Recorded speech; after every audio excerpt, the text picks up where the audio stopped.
14 octobre 1919, le parterre bruisse de rumeurs pour la réouverture de l'Opéra de Nancy, après des années de polémiques sur le projet. Ce soir-là, on joue Sigurd de Reyer, une œuvre depuis éclipsée par Wagner.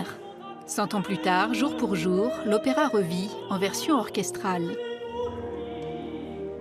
On sent que les vibrations sont bonnes, ça a été l'œuvre qui a remis le navire à flot. Et donc on se dit qu'on est reparti pour 100 ans.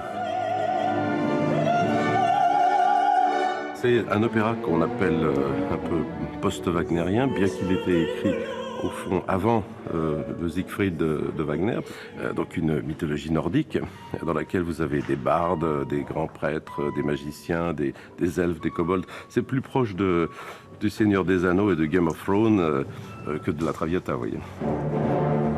À Nancy, on joue des opéras depuis la Renaissance au Palais Ducal, l'actuel musée Lorrain.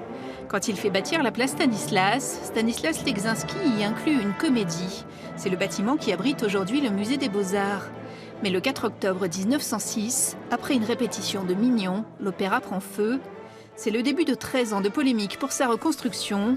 Aux archives municipales, on conserve tous les plans et le dossier du concours d'architectes. Il y a le résumé des débats de la commission qui s'est occupée de la reconstruction, avec les avis de chacun, et puis surtout le détail de chaque projet et de comment il a été reçu par le jury. Donc là, par exemple, pour la devise A, qui est la devise de Joseph Hornecker, qui a gagné, projet très étudié comme escalier et dégagement. La distribution générale est bonne, les escaliers distincts par la galerie sont fort appréciés.